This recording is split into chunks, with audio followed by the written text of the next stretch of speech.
Welcome, everyone. We're so happy to have you today. I'm Christy Robinson. I lead exec recruiting at Dropbox, and I am based in San Francisco, and I am a proud alumni of Shaw University and a member of Delta Sigma Theta Sorority Incorporated.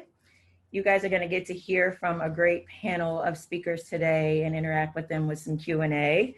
And we're so happy to have you. But before we get started, I want to point you guys to the Zoom chat. You'll see chat at the bottom of your screen. And we want to hear from you. Where are you from? What school are you repping? Tell us the school and the city and state in the chat. We'll give you a minute to do that.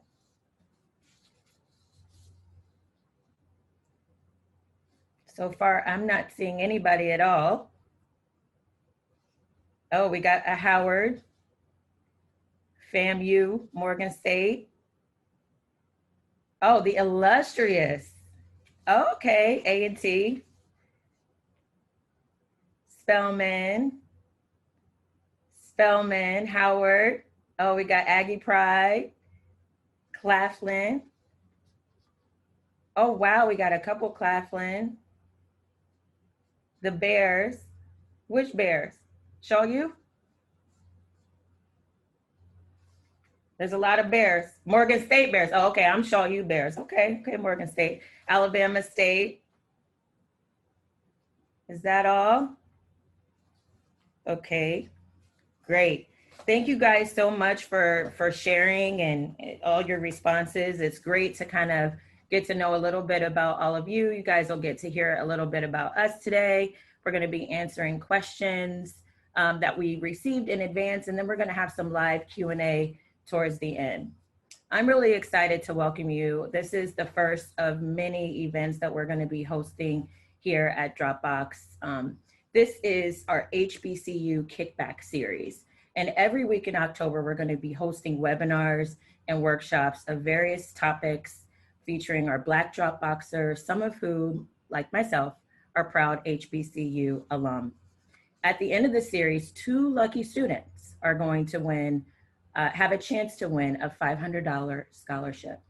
So you can find the details of the scholarship raffle at any of our event pages. And the more sessions you join, the more raffle entries you get. So we hope to see you at all of our upcoming sessions as well. So let's dive deep into our topics of today's session, which is demystifying roles in tech. We are joined by 4 panelists who each represent different teams across Dropbox. So I want you guys to get a chance to meet them now. Let's do a quick round of intros, and we're going to start with Maya. Hi everyone, I'm Maya Davenport. So I've been at Dropbox for a little over 4.5 years, going on 5. I'm Georgetown University alum, so I'm not HBCU, but I was always at Howard. And yeah, I'm on the growth marketing team. That's great. Talia. Yes, hey y'all. My name is Talia Butts. I am a graduating senior at Claflin University in Orangeburg, South Carolina. And this past summer, I was a UX writer at Dropbox for like 3 months of the summer, so yeah. Yay. And Liam? Hi everyone, my name is Liam. I'm a software engineer on an info team at Dropbox. I've been here for 1 year and 6 months now. Nice. And did you say which school, Liam? Sorry, my bad. I went to Stanford University. Nice. Unfortunately, not an HBCU. That's all right. And Eastland. Hi everyone, I'm Eastland. I'm a social impact program manager here at Dropbox. I've been with the company for about 3.5 years, a little under, and I'm a proud alumna and graduate of Spelman College. And since we are Rep and Divine 9, I'm also a proud member of Alpha Kappa Alpha Sorority Incorporated. Yes, thank you so much. So we're going to get into some questions that were submitted into us. And I want to just kind of do a round robin. You guys can feel free to jump in as the panel and let me know if your answers. So to start off, each of you work within very different organizations and teams. Can you share a high-level overview of your team and just describe what you do in your work? And Eastland, maybe you can get us started. Yeah, absolutely. So again, I sit on the social impact team, and it's a really lean team of 3 globally. And essentially what we're responsible for is helping the company to use its people and its resources to give back to the community, as well as helping to think about our partners and our foundation. So really just thinking about how do we use the resources we have to make sure we're being good citizens, good neighbors, and doing good in the world. Oh, that's great. What about you, Liam? So my team is Bedrock. Basically, we're focused on making software at scale. We kind of build the tools so that engineers don't end up causing bugs or hacking themselves. And my team is mainly focused on distributed systems. Perfect. And Maya?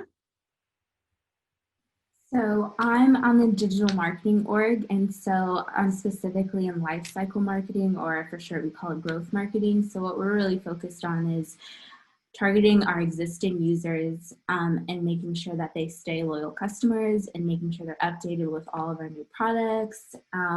Yeah, and just making sure we keep happy Dropbox users throughout their whole user life cycle. Perfect. And Talia, I know you're not here with us right this minute, but if you could just kind of walk us through your internship and what that was like at Dropbox. Yeah, so I was an intern on the UX writing team. And basically, we work on a lot of different teams with different products and different people. But generally, UX writers are basically the folks who make experiences really easy to use and really accessible using words and language. So we just make that happen with letters on the page. It's crazy.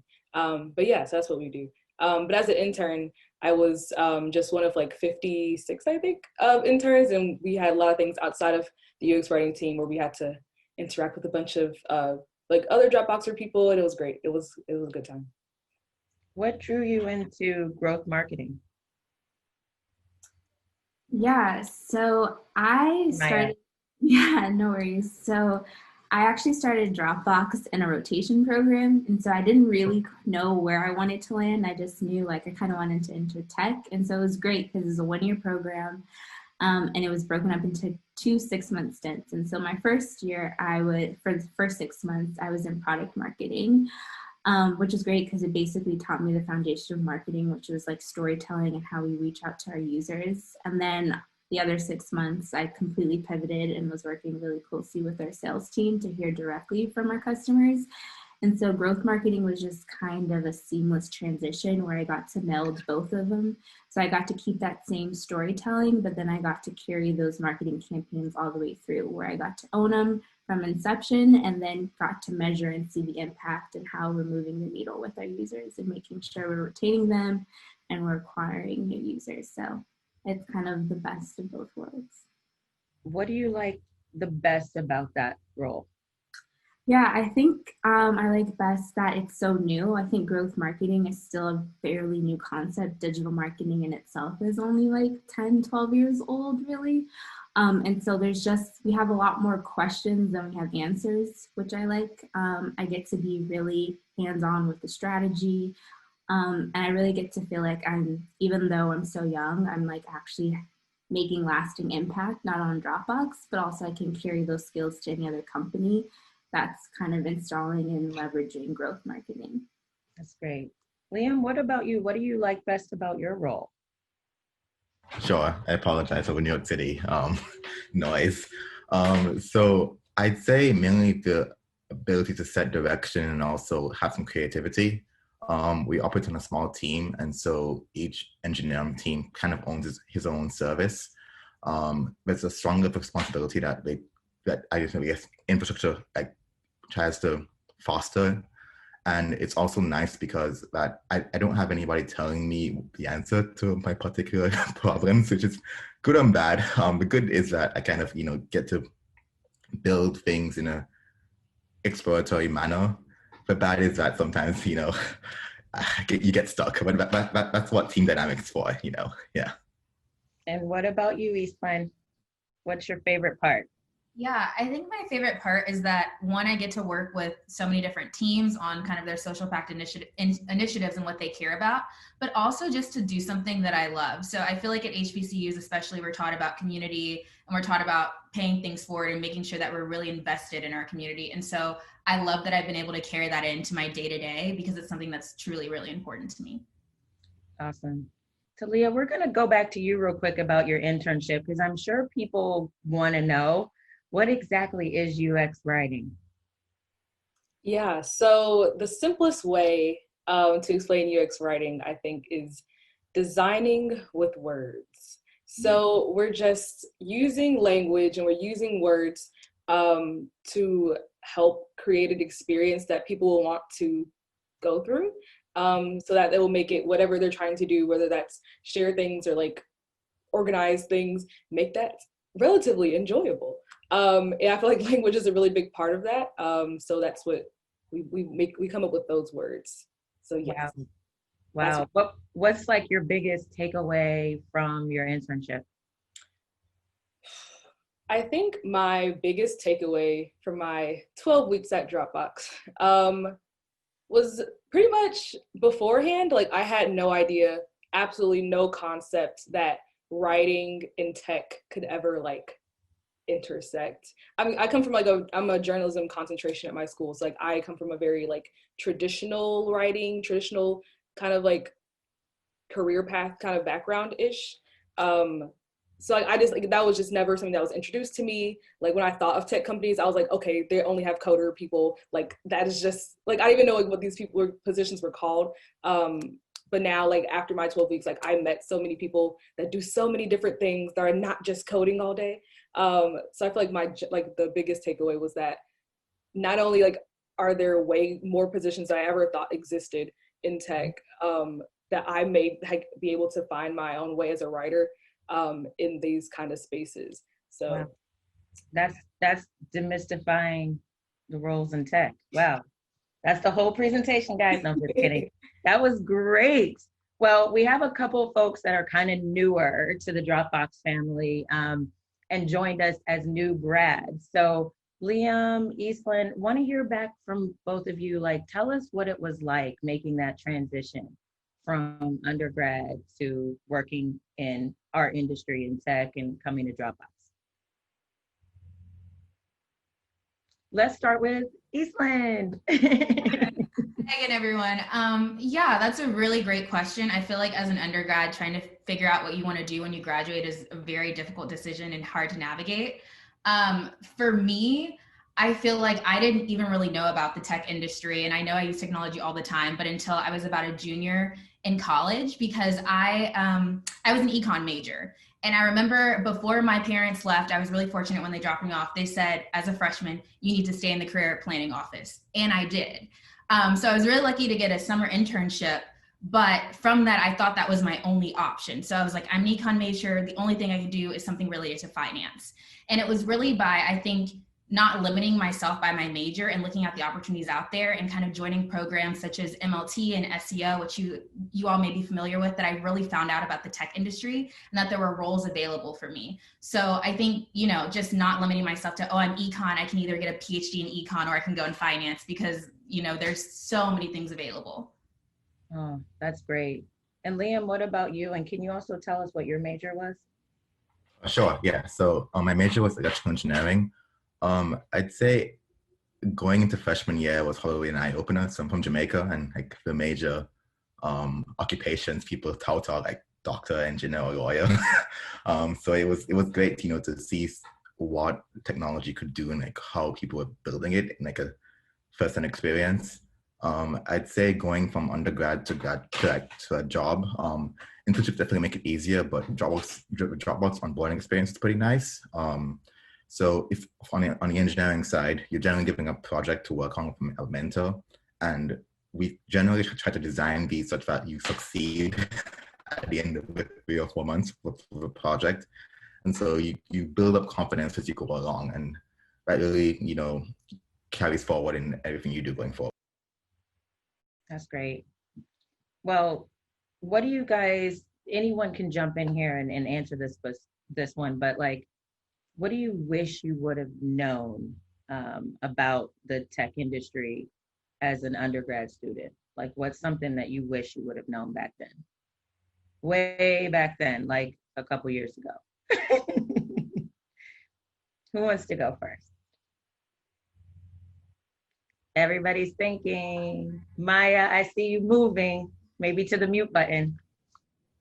there anything you wish that you would have kind of known about, like more about the opportunities or something interesting that you've learned since you've been at Dropbox? Yeah, I think, again, I think just reiterating what everyone said, that there's just so many roles that you just don't think of when you think of tech. I think when you think of tech, you automatically think of engineering. And there's also so many technical roles that you could do that aren't engineering as well. And so just like not limiting yourself, like I went to Georgetown, I was in the School of Foreign Service, like I thought I was gonna be a diplomat or I was gonna work at a nonprofit, you know, student loans, the reality kicked in. I was like, I need to make some money. So I went to tech, and you figure out there's like other things that you could do that also, like, again, don't necessarily align with international development to a T, but like I take on those critical thinking skills I used in my classes to transition them into storytelling and creating marketing campaigns. And so that was one thing that I wish I would have known earlier. Yeah, and I think, again, just also, there's not many of us in tech industry. But I would say we're kind of a robust group. And so like Isla mentioned, like MLT, like the reason why I even got my foot in the door at Dropbox is because of an MLT alum that I reached out to. So like leveraging those organizations to see like who are in the tech industry, I think is super helpful, because that's how a lot of my friends have gotten in the door, because it is kind of, tech can be kind of a daunting community to break into if you don't know anyone.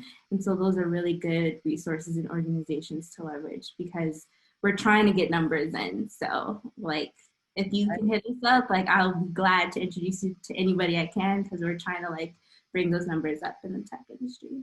Absolutely. Does anyone else have anything to share, or any other organizations that you guys know about, or ways that you found out about the opportunity at Dropbox?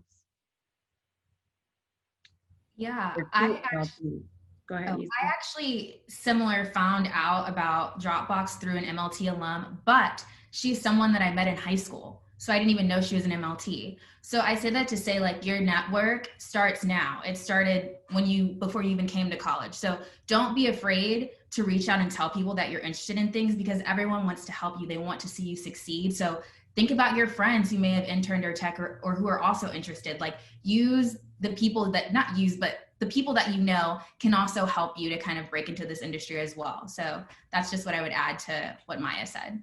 I love that. And we have someone in the chat that is also part of an MLT, and that's great. Anything you guys want to know or need to know, we also are available to connect after this panel as well. To Eastland's point, networking is going to be key for you, not just now, but for the rest of your career. So it's really important, once you meet folks, especially if you're interested in getting into tech, once you meet people in tech, connect with them and keep in contact with them as well. Well, if no one else has any answers to that great question, we're going to move on to some more submitted questions that we received. We got a really great question from Mason, and this question was, how does Dropbox help its employees achieve their career aspirations? So does anyone want to jump in, maybe Eastland, about career development at Dropbox? Yeah, absolutely. So I told you all that I'm a social impact program manager, but that's actually not what I started as at the company. When I graduated in 2017, I joined as a commercial legal analyst. And I joined when I got to Dropbox ERGs, which are our employees resource groups. So I became a part of BlackDropboxers, which I'm really active in, how I met all of these really awesome people. And then I also joined Dropbox for Good. So I was leading Dropbox for Good in our SF office when an opportunity popped up to become a program manager. And it was through kind of leading the charge before I was on the team that I really kind of got my foot in the door. And I had managers that supported me. I had people on that team that supported me. And so I say that to say that it's kind of all very fluid. Like, you may think you want to do one thing and it might turn into another thing, and that's fine. And I think just if you are communicative with who your manager is, if you have a support system, like, you should absolutely go for those goals. Oh, that's great. Maya, what about you? Yeah, so similar to Eastland, I've had many roles since I've been here almost 5 years. So I started off as a Dropbox rotation program. where I tried 2 different roles within that year. And then I kind of changed a lot of different roles within marketing. And I think that really just goes to advocating for yourself. Enjoy. So I had, sorry. Oh, it's fine.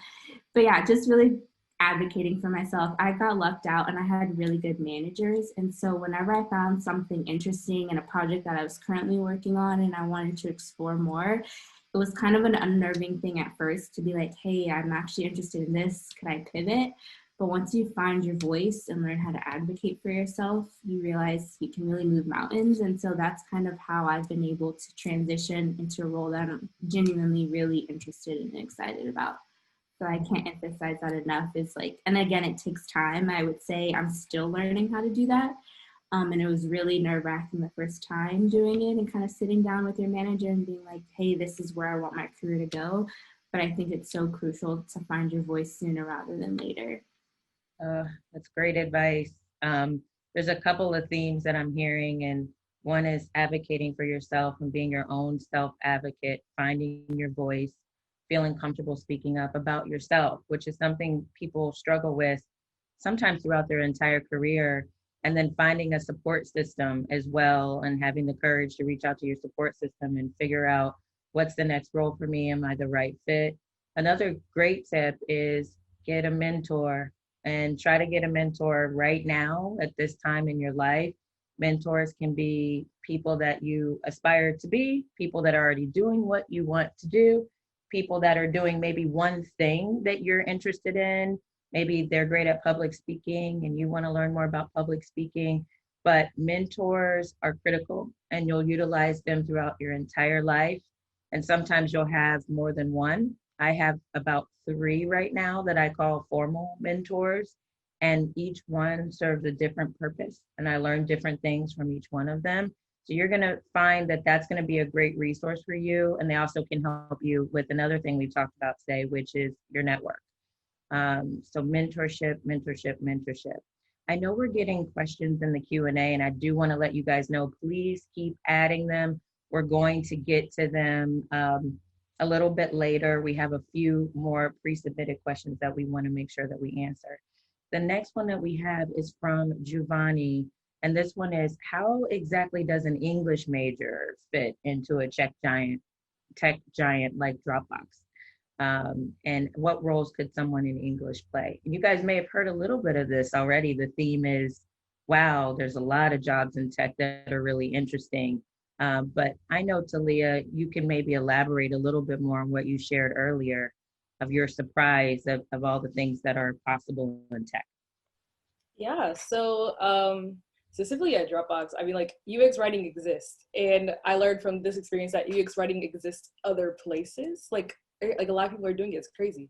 But yeah, so like just wherever you think words may be needed. So like marketing needs like words, like products need words, like just kind of, especially as like an English major, like I feel, because I have a lot of English major friends, like we're like, oh, like you got to get a PhD or like you got to go teach. Like there are very narrow pathways usually associated with a lot of writing heavy majors. But I just think like there's wherever you can imagine people needing words at, that's where you can like go right. Like if that's what you want to do with English. But yeah, so UX writing stuff, marketing stuff, like literally anything that you see that people write, there's a writer behind that that is doing great things and is writing their heart out. So yeah. Maya, I know you've already jumped in and pretty much answered this as well. I happen to have a degree in English and a couple of other things, but I find that I meet a lot of English majors in my profession, which is HR. So a lot of people look at HR and they're like, what does HR really do? But there's, to your point, Talia, lots of writing, anything that you got to read too. Shout out to the English majors that are reading literally all day long, because that's all I remember doing was reading and writing, and that's it. But if you really think about it, anything that's reading and writing, a lot of people think about tech companies and they think, oh, it's just engineers, it's just people building products. And at the end of the day, it's a business. So we need all types of folks from the people that answer the phones, from receptionists, all the way to people that, you know, are handling our marketing, our sales, our business development, our finance, legal. All of these departments exist within a tech company. So if you're interested in the tech business and the tech industry, you can take your degree and just start looking at tech companies and get your foot in the door. And if one day you want to learn about being an engineer, there's no better place to do it than at a tech company that has career development available for you. So that's a really great question. Thank you for submitting that one, Giovanni. And Tyler submitted a question, and this is great. He's asking if there are any internship opportunities for students that are interested in graphic design or digital design. I believe Mariana from our university recruiting team is on the line. Did you want to jump in on that one? Hi, yes, happy to do so. As Chrissy said, I'm part of the university recruiting team here at Dropbox. I'm really excited that you all are joining us today. In terms of the question regarding design, we do have some design opportunities.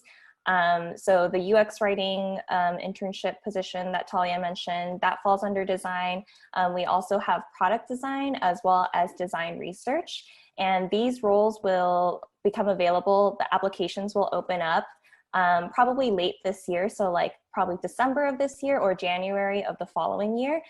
So would definitely recommend checking our job site. I can pop the link into our chat and checking back in once those applications are live. Nice, perfect. We have another really great question that we got from Albert. And this one is, how well is the tech industry positioned for international students? How can international students get into tech? And there's no better person to answer that than Liam. Yeah, so I'd say it's one of the most well-positioned industries out there for international students, mainly based on just, I guess, from a purely statistical standpoint, like employers are very willing to go through the whole visa process in order to get engineers or other adjacent roles into the tech industry. You're still gonna have, troubles here and there, especially if you, work for companies that have ITAR regulations or are more government focused like Palantir. But I'd say from the get-go, the industry tries to be very focused on your skills, and visa status and all of that follows after that. Great. Daniel, did you want to jump in as well? Do you have anything to add? Hi, everybody. I'm Daniel. I'm one of the recruiters at Dropbox. And no, I think that he covered it. I think one thing to keep in mind is that as a international student, we do sponsor all of our international students who are coming into very tech-specific roles. Not always applicable for all non-tech roles. It really depends. But we look at all candidates equally, and happy to review your resume for any particular role, and we'll let you know at that time if it's something that we can actually move forward with, for legal purposes or not. So, but yeah, we love our international students. Great, thank you. I have a good question from Tariq, and this one is for either Liam or Maya. And this one is, how can students that are early in their careers be an asset to a company coming straight out of school? Both of you are assets. Please help us. Not that everyone on this call is not. Maya, we'll start with you. Okay, I'm trying to think through it. I think not underestimating the value of your work. I think I had to get over this kind of imposter syndrome, or almost feeling like a glorified intern, because I was so young and I was a lot of times the youngest one in the room.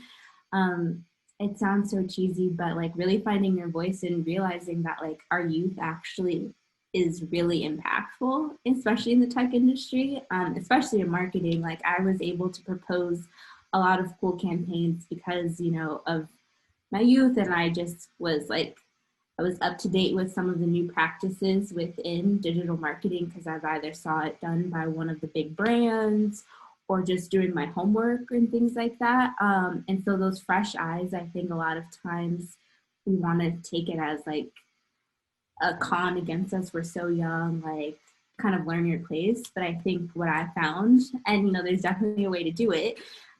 It's sometimes being the loudest in the room and kind of saying like, I have a good idea, and 9 times out of 10, like those ideas land really well. So I would say just kind of pushing the envelope and using your youth as something to leverage instead of something to hide. Oh, it's great. Liam? Yeah, I would echo that. It's always great to remind yourself that you were hired for a reason, and your like perspective and creativity, you know, can really go a long way, especially with a team that may be stagnated in like how they're thinking. It's you should definitely get into the practice of punching above your waistline or belt class. Sorry, I always did that metaphor wrong, but the overarching point is that you have unique skills and abilities that met the job description, and you should have faith in that you'll be able to perform, because they wouldn't have had you if you weren't able to. It's great advice. You know, not only is the tech industry competitive, but all industries really are. Getting a job is hard. Coming out of school and landing a job is hard. So when you get selected, just know you were selected for a reason. You should feel great about the fact that you were selected out of a pool of candidates. And a lot of it about kind of becoming an asset, feeling comfortable early in your career is about confidence. And that's basically what both of you said, is being confident, being able to speak for yourself, that self-advocacy that you described earlier, and realizing I belong here.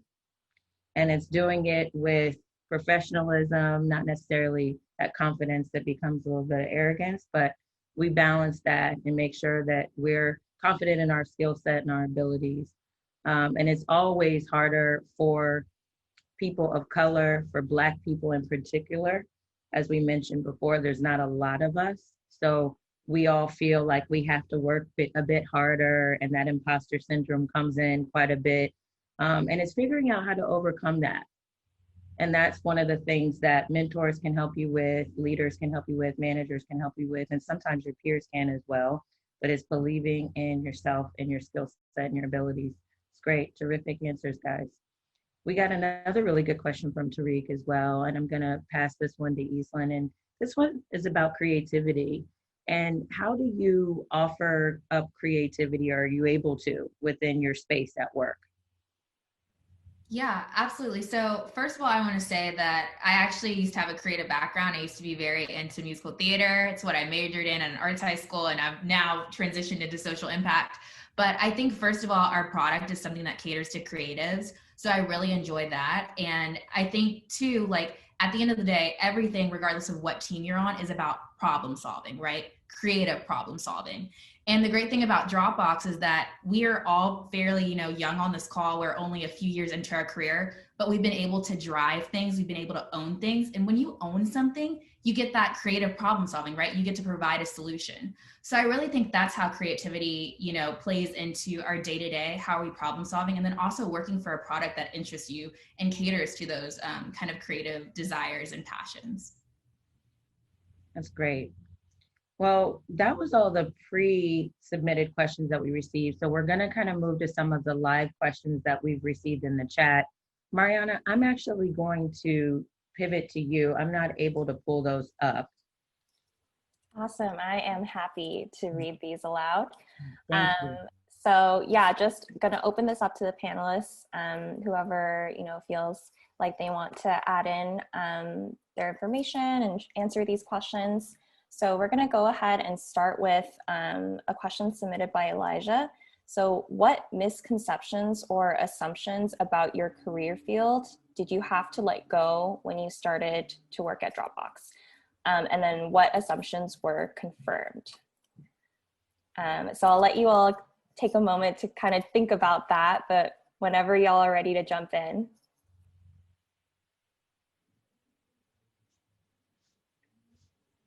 This is a great question. I see the panelists really thinking through this one. Yes. Thank you, Elijah, for submitting this. It's a good one. I'll kind of start it off for you guys because, you know, I entered into tech. My background is in human resources and has been since I graduated from school.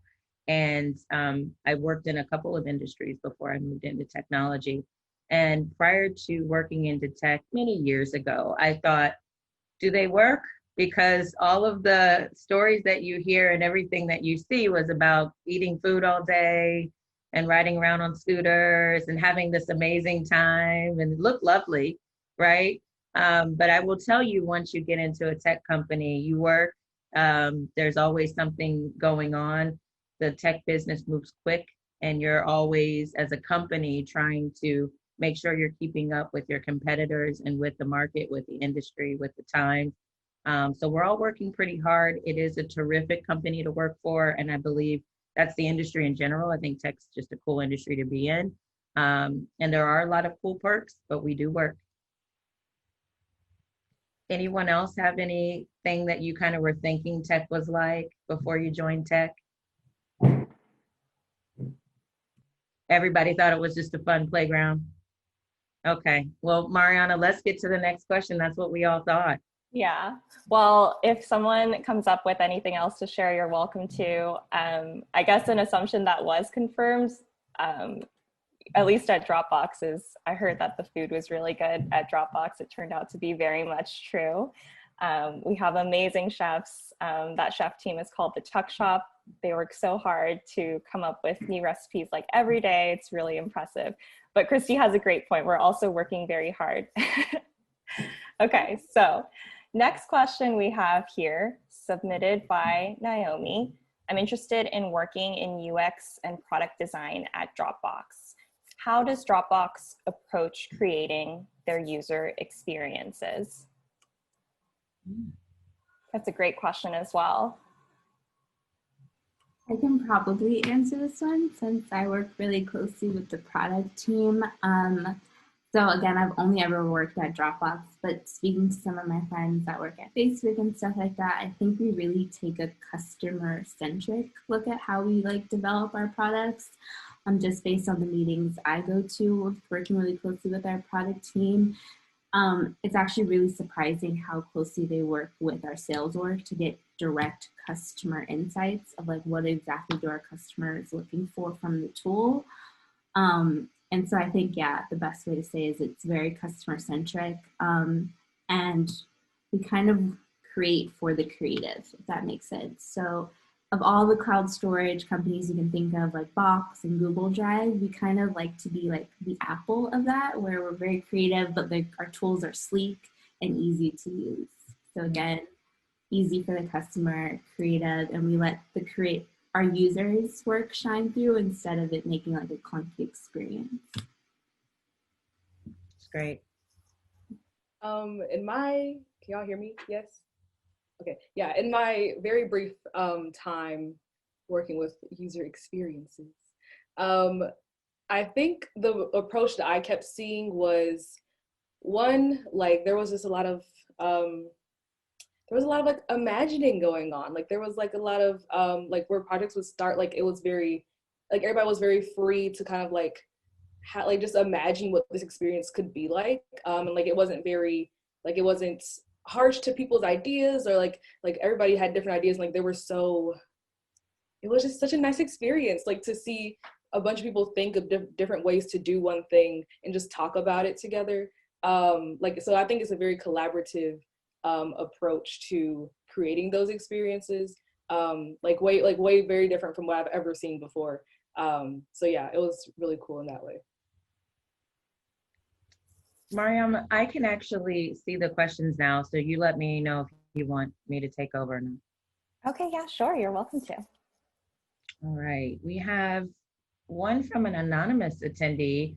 Is it possible to apply directly to the TA team for an internship? And I don't know, Mariana, if they're asking just for any internship but I'm going to turn that one over to you. Yeah, sure. So you can see the internship positions that we have available via the link that I sent actually through the chat. I'm happy to reping it for you all to see. So those are what positions are currently available. But like I said, like some design opportunities that aren't yet posted there will open up later this year or early next. So you're definitely encouraged to, check back in and see if other opportunities open up that seem to align with your interests. Great. And we have a question that came in from an anonymous attendee, and it was, how do you overcome the imposter syndrome or not feeling good enough to even apply for an internship? I can also chat on that one really briefly. Thank you, Talia. Yeah. So regarding the imposter syndrome part, I was confronted with this during my time at during my internship at Dropbox, just because it was a lot of firsts going on. So I was the first UX writing intern like ever. So like that was not done before. And I was very nervous to be that first. And I was like, oh, like what if these people are grown, like they have like lives, like they do this for a living. And here I am, like just, I don't know, like just popping in on our team and like doing things. Like it was very not stressful, but it was just like, how am I going to do this like and make it happen? But I think it was just like having a lot of faith in myself, I guess.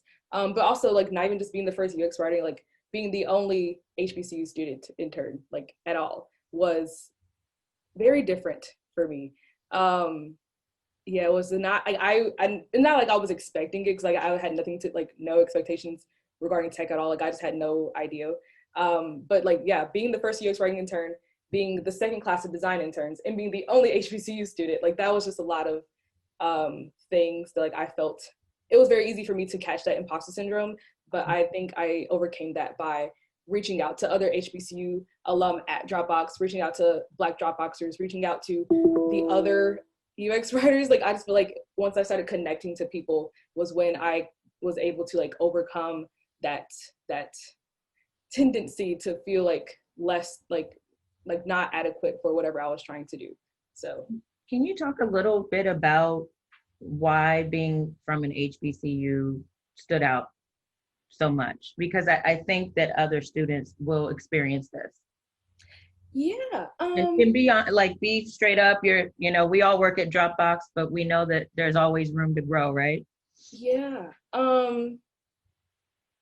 I think, wait, so you were asking like what stood out the most? Like, yeah, I mean, you highlighted that you were the first HBCU student, and that was something you had to not necessarily overcome, but it stood out.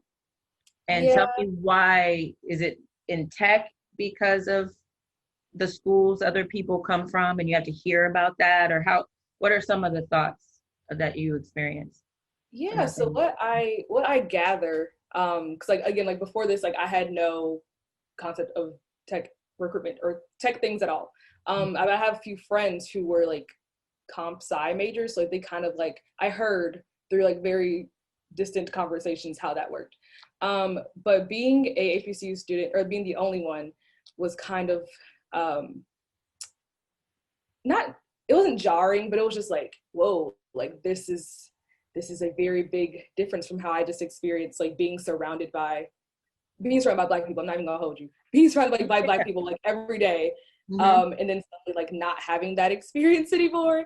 And like I'm from Atlanta, so like I go to school in South Carolina, so it's very southernness. Yeah. So going to a Zoom call where people are like, grits, where do you get those from? How does that? And I was like, my mama was shook. I was shook. Like it was just like something, like just very small things like that. Where I'm just like, they don't eat grits out here. Like, how does this work? But like, so yeah, it's like really small stuff that like you kind of realize like that this is not school. This is not the same environment I've been in for the past 3 years. And like having to still show up as your full self and like still show up and perform like the person that you are, but just in a very different environment was challenging. But I mean, I did it. I think I did well. But yeah, it was fun. It was fun, and definitely a unique time. Great. Does anyone else have any feedback about imposter syndrome? Yeah. Oh, Ethan, go ahead. Yeah. Can you guys hear me? Am I breaking up? Okay. Oh, okay. Yeah, I feel like Maya, I'm actually going to call you out here. I also, came from an HBCU, and it is kind of a transition. Okay, am I breaking up again? Oh, we hear you. Can y'all? Maya, Okay. you want to jump in real quick while Eastland gets her audio? Okay. Yeah. Can you hear Eastland? Yeah, I'm back. I don't know what happened. Then let's go back to Eastland. Okay, I'll be really quick, y'all. I just want to say, you literally, I don't know if y'all watch Insecure, but beat Issa Rae.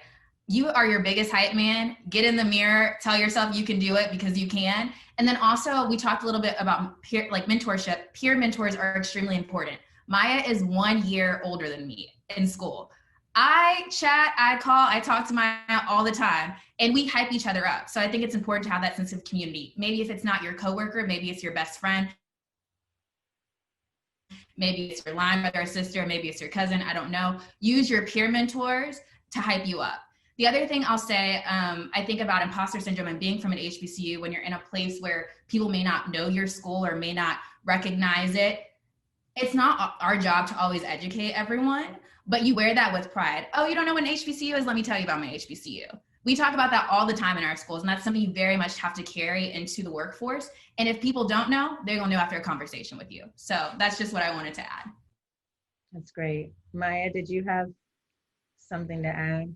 Yeah, I would just say like imposter syndrome, it's like not one thing that you're just immediately, the light bulb's gonna kick in and like you're not gonna feel it ever again. So I think that's one of the things that I had to change my mindset. It's like, okay, I would make good progress and I'd feel confident, and then I would go into a meeting and someone would talk to me sideways or challenge me, and then you have to think like, okay, is that a racial thing or am I just being oversensitive? And then you start having that imposter syndrome all over again. And so like you said, like Isam said and everyone said, you have to have those peers to like hype you up and to tell you like, no, you're not crazy. And it's like, it's a cyclical thing. You're always going to go through it, but you get better at dealing with it and knowing that like you're here for a reason. You're not a diversity hire. Yes, I bring a little flavor to the table and like I'm a Black woman and I'm never going to run away from that, but I'm not here because I helped a percentage point move for Dropbox. I'm here because I'm more than qualified and I'm bringing stuff to the table, and like I'm a great asset, and like they're lucky to have me. Instead of, we have to change this mindset, I think, especially as Black people, that we're grateful. Like, oh, I'm so grateful for this opportunity. Of course we're grateful, but we earned it and like we deserve to be here.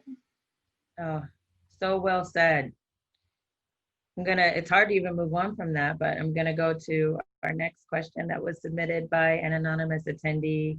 How does this company promote work-life balance and mental breaks for employees?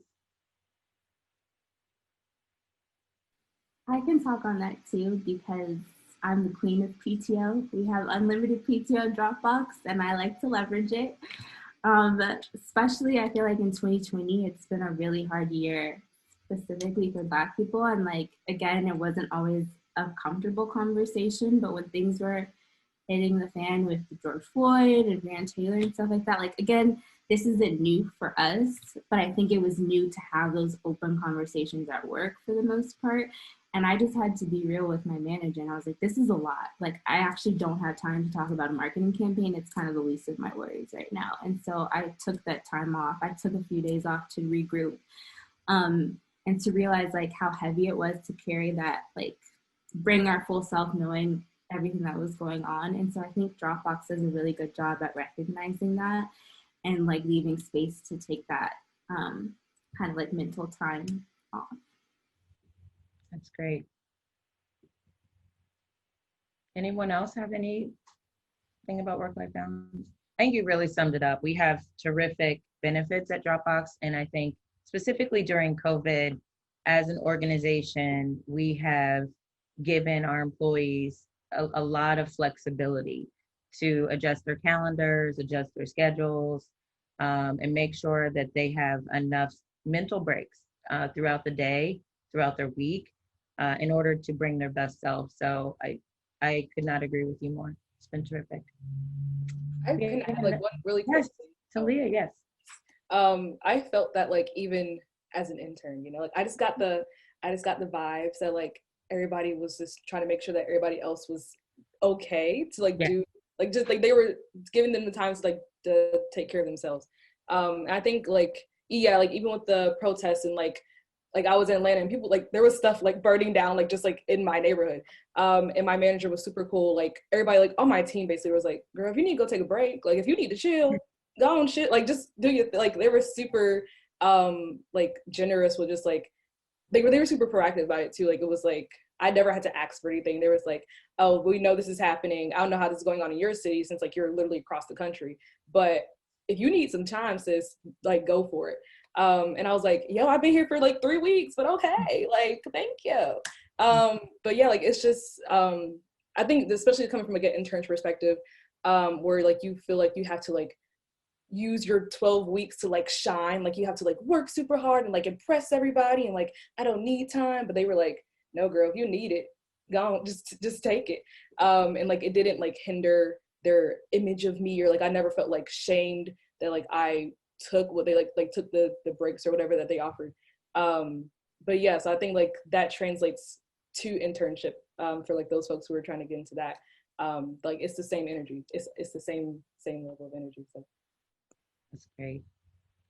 One of our attendees, it's I believe Nayara, asked, what do front end roles look like at Dropbox?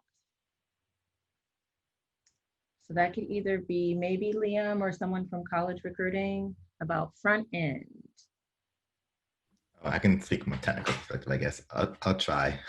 So I'd say we have a dedicated dev tools team that tries to build the dev experience as best as possible. So you won't have to be angling for dependencies all the time. As far as like the day-to-day team specifics, that really depends on what team you are on. The major stack used across the company right now is React and TypeScript. And you likely be on a product team working closely with PMs and your EMs to get stuff done. So I know that was pretty generic, but it's developing at Dropbox is a kind of a delightful experience, mainly because all the engineers invest their time and sweat into making it a good experience. Yeah, and I'll just jump in as well. And just from a recruiting perspective, we tend to hire generalists into our intern and new grad program. So we think of them as software engineer generalists. We often look for folks who have full stack experience, a lot of back end. I mean, it's a back end heavy kind of organization, but we do have certain roles that lean towards full stack front end, but as a new grad or an intern, none of the roles are specifically front end focused. That's not really what we recruit for. So if you have that interest, definitely apply, definitely let us know. You can reach out to me, I'm a tech recruiter. But we tend to bring in folks as generalists because we expect that as a college student, you will have broad experiences across all of the tech stack, and then we can get a little bit more specific. Once you're in the industry, we do have a little bit more fine-tuned roles of front end, back end, etc. So that's a little bit more on it that I can share. Also, just on that same note, with regards to matching, so you might be curious about, well, how do I find myself in a role if I'm hired as a generalist? Let's talk about the intern program. We hire the entire intern program, again, as SWE generalists, and then we send you out a survey to ask about your preferences, your interest areas, your strengths and skill sets. And then about 2 months prior to the internship program, we put all of your feedback and from your interviews and from your surveys in front of our engineering managers. And then they determine where's the best place for you to sit for the summer, what projects are going to be the best for your happiness, as well as where you're going to most likely succeed. So it's a really thoughtful process. And in that case, if you indicate, oh, I'm really interested in front end type work, we will slot you into roles and opportunities that that lean in that direction. So hopefully that's helpful.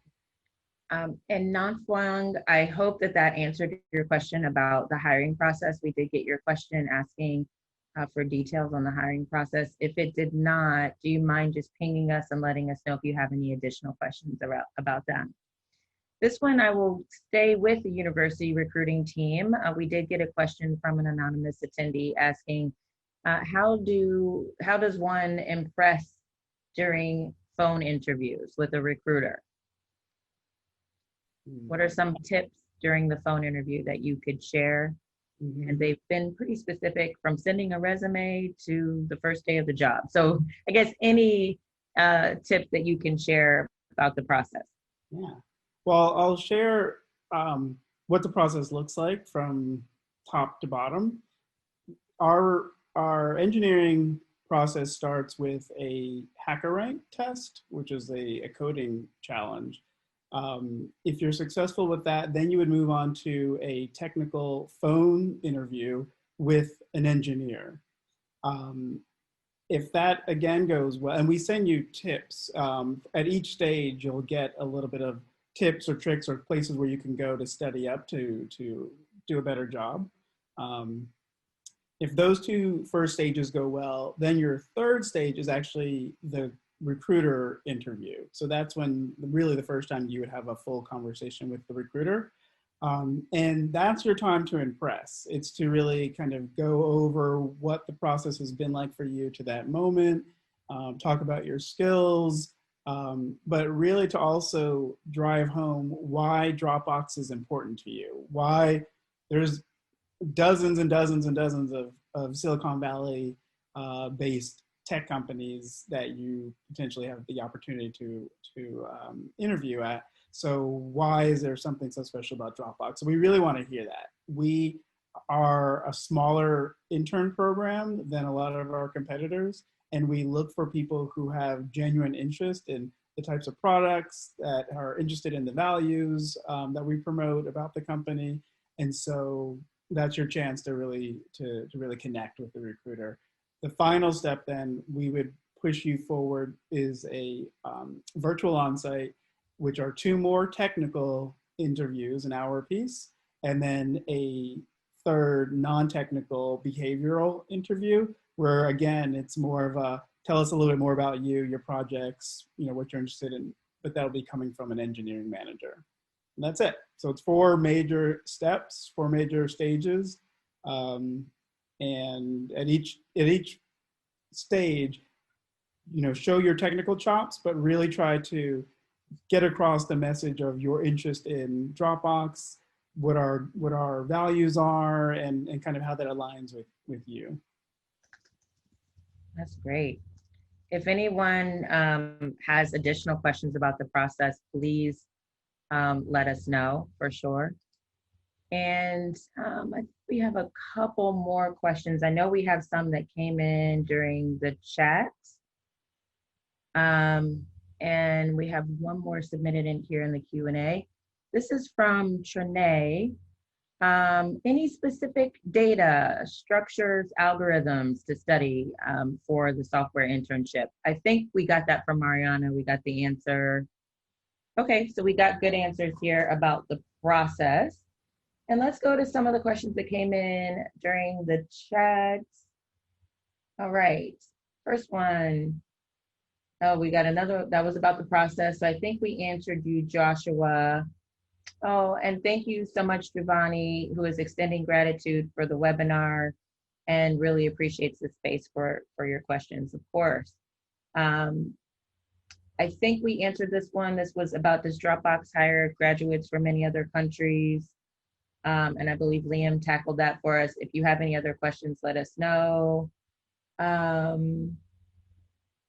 How is the learning or training experience at Dropbox and transitioning from working in the classroom and learning in the classroom to learning at work? Who wants to tackle this one? What was it like starting a new job in a career, coming out of school? How different was it from being in the classroom? I would answer, but I'm what they call an old head. That's what we used to say on the yard. But you can call me an OG. But so I'm a little stale with my answer. So I'm gonna pass it to one of our panelists. I can answer this one just because what I studied has absolutely nothing to do with what I do. I would say this too for a lot of the people that are English majors or just coming from a liberal arts background. Like, you learn a lot on the job. You learn most of what you do on the job. Like, the only thing I carried over is, like, again, from college is like how to critically think. And again, it was really an asset to have strong writing skills, because that carries even to things like emails. Like, you wouldn't think so, but like drafting emails to like explain new projects, it's crazy how many typos you'll see when some people do that. So just having those good soft skills.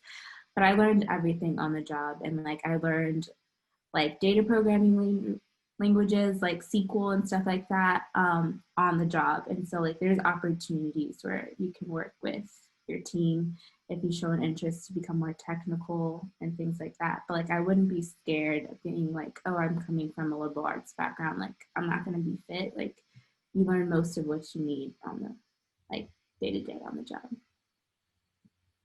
That's great. It looks like, Mariana, you keep us honest here. Are we at time?